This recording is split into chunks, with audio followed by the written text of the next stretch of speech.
कभी कभी जिंदगी में एक छोटी सी मुलाकात, एक छोटा सा पल सब कुछ बदल देता है ना। आज हम एक ऐसी ही कहानी सुनेंगे, संजना की कहानी, जहां एक बिल्कुल आम सा दिन एक ऐसे रिश्ते की वजह बन गया। एक ऐसा बंधन जो खून का नहीं बल्कि दिल का था। जरा सोचिए तो, एक आम सा दिन है, सब कुछ नॉर्मल चल रहा है और अचानक कोई अनजान बच्चा आपको मम्मी कहकर पुकारता है। क्या होगा रिएक्शन? कैसा महसूस होगा? यही एक सवाल संजना की जिंदगी का सबसे बड़ा मोड़ बन गया। तो कहानी शुरू होती है एक बिल्कुल साधारण सुबह से। संजना, एक प्रोफेशनल महिला, अपनी कार से उतरकर ऑफिस के गेट की तरफ बढ़ रही है। उसके लिए ये बस एक और नॉर्मल वर्किंग डे था, या कम से कम उसने सोचा तो यही था। तभी न जाने कहां से एक छोटा मैले कुचैले कपड़ों में बच्चा दौड़ता हुआ आता है और कसकर उसकी साड़ी का पल्लू पकड़ लेता है। सोचिए, एक तरफ संजना की वो साफ सुथरी प्रोफेशनल दुनिया और दूसरी तरफ वो धूल मिट्टी में सना हुआ बच्चा। मंजर थोड़ा अजीब था। और फिर वो बच्चा रोते हुए पूछता है, मम्मी तुम मुझे छोड़कर क्यों चली गई? संजना तो एकदम हैरान। उसे गुस्सा भी आ रहा है और कुछ समझ भी नहीं आ रहा कि ये हो क्या रहा है। आखिर ये बच्चा है कौन और वो उसे मम्मी क्यों कह रहा है?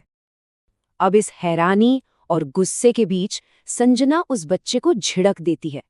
इससे पहले कि बात और आगे बढ़ती, गेट पर खड़ा गार्ड आ जाता है और बच्चे को वहां से हटा देता है। संजना के लिए वो अजीब सा पल तो खत्म हो गया, पर असल में कहानी तो अभी शुरू हुई थी।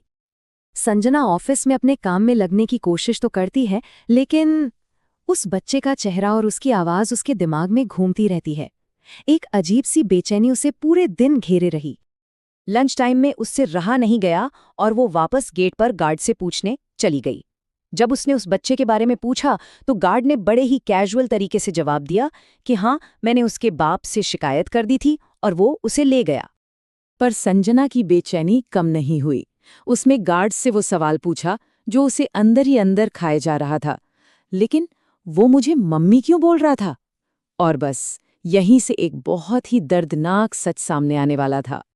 गार्ड ने बताया कि बच्चे की माँ गौरी इसी बिल्डिंग में काम करती थी। उसका पति शराबी था और एक दिन किसी आपसी झगड़े में गौरी की मौत हो गई। तब से बेचारा ये बच्चा यहीं आसपास घूमता रहता है। और फिर गार्ड ने जो बताया उसे सुनकर तो संजना के होश ही उड़ गए। गार्ड ने बच्चे के बाप को धमकी दी थी कि भाई, अगर बच्चा दोबारा यहां दिखा ना तो वो पुलिस बुला लेगा। बस ये सुनते ही उस शराबी बाप ने गुस्से में बच्चे को वहीं पीटना शुरू कर दिया और उसे घसीटते हुए ले गया।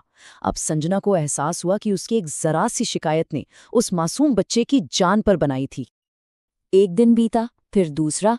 वो बच्चा वापस गेट पर नहीं दिखा। संजना की चिंता बढ़ती ही जा रही थी। तीसरे दिन उसने गार्ड से कहा कि प्लीज उस बच्चे का पता करो। उसे डर लग रहा था कि कहीं कुछ बहुत गलत न हो गया हो। अगले दिन गार्ड जो खबर लेकर आया, उसने संजना के पैरों तले जमीन खिसका दी। वो बच्चा अस्पताल में था। उसके बाप ने उसे इतना मारा कि वो बेहोश हो गया। पड़ोसियों ने उसे सरकारी अस्पताल में भर्ती करा दिया था।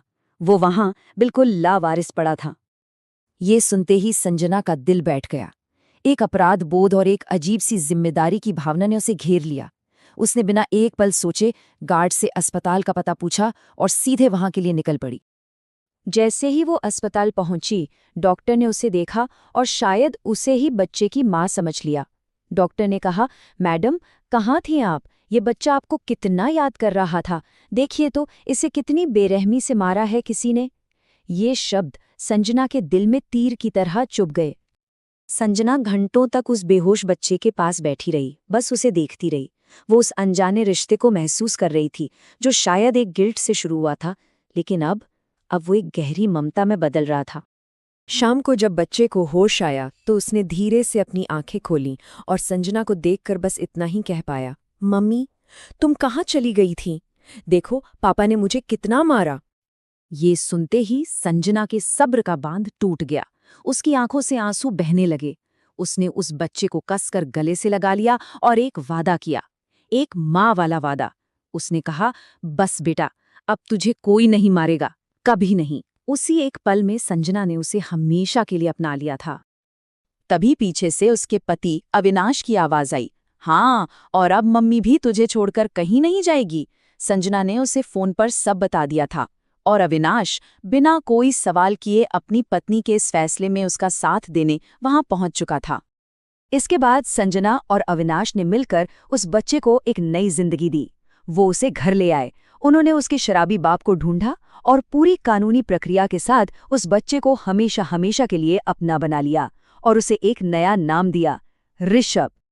उन्होंने बच्चे के असली पिता को 10,000 रुपए भी दिए, बस इस एक शर्त पर कि वो फिर कभी भी ऋषभ की जिंदगी में वापस नहीं आएगा।